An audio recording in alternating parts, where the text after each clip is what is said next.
Hello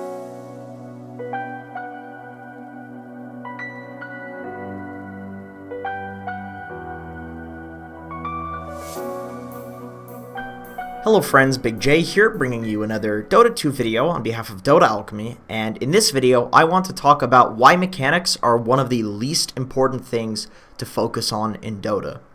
I believe that there is a serious problem within the Dota 2 community that's blinding literally millions of people from understanding the game at a high level. The problem is that people are simultaneously obsessed with both MMR and mechanics, and assume that learning sick mechanics is somehow the best way of gaining MMR quickly. I believe that this is an extremely incorrect mentality that is preventing a lot of people from getting better at the game at a significantly quicker pace than if they just weren't focused so heavily on mechanics.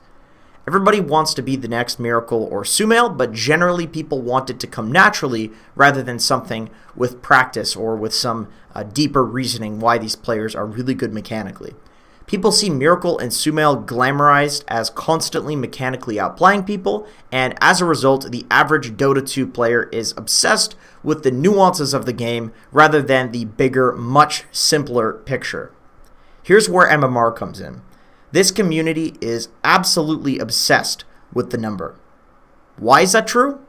That could probably be an entire series, honestly, but at this point, I think that it's such an obsession for all of us that I don't really even need to back up this claim with evidence. If you're a Dota player, you already agree with me here. People are obsessed with MMR.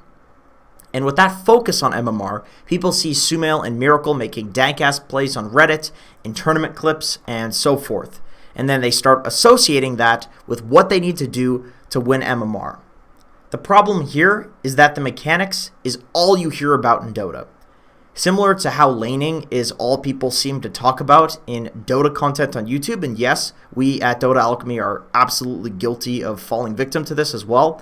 These things are actually very small parts of the game's total win condition.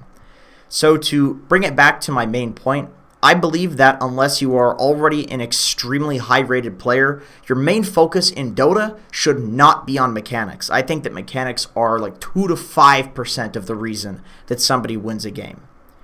So what's the solution? Focus on something more productive.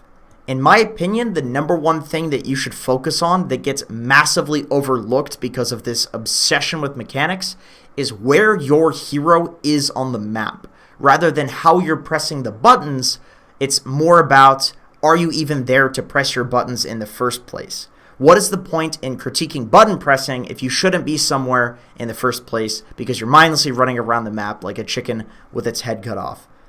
To give you a bit of an example, do you remember all the times that Arteezy got cliffed and people laughed at him? Of course you do. You know, he got cliffed recently. It's hilarious, but the reason that he's on a tier 1 team and Twitch chat is because they wouldn't even be in position to get cliffed. They'd be feeding somewhere else on the map while their team died elsewhere, or feeding early on in the game because their positioning was bad and they wouldn't even be important enough to cliff. The reason that Arteezy is such a great player is because he farms in ways that he can always collapse with his team to fight. Or if he doesn't want to fight, he split pushes in a place that's so annoying for the enemy team that they just can't take a fight. There are other factors that I think are also more important than mechanics, such as making game-changing calls, understanding drafts, and so forth, but focusing on where your hero is on the map is the number one thing that I'd recommend for people to focus on for the most MMR growth quickly. I legitimately think that if people can do something as simple as making a choice to not lane in a bad situation and instead try to make a rotation, go pull, or just go farm jungle instead and give your support a lane, you will gain thousands of MMR for making that one simple decision every game, and this actually extends outside of laning phase. It also applies to just generally where your heroes are positioned on the map. Literally all you need to say is, fuck this. If things feel bad, if things feel like you're losing the game, and look to change where your team's heroes are on the map. This choice alone will win you so many games. You don't even need to understand matchups, drafts, or anything like that. Dota is as simple as getting a feeling of the fact that something's just not working, and you say, fuck this. If you literally just change the way that you're laning, make a rotation, etc., you are already miles ahead of people in your bracket. Because I've seen so many people in coaching, and they just sit there and they do nothing. One thing I want to mention here is that pros generally do understand drafts, and as a result, they can make these decisions sooner. And yes, that is going to make you a better player if you learn the mechanics that dictate understanding a draft and hero matchups. But even in pro matches, people get things wrong all the time, and they have to react based on feeling. The problem is when you have your heroes positioned on the map in a certain way that just feels really bad, and you do nothing. That's where the big problem is. And this is a prolific problem, even in low immortal pubs. So if you become the guy that starts making calls and movements to change up a map that feels really bad, you're literally making higher level plays than immortal players. And that's obviously going to win you tons of MMR.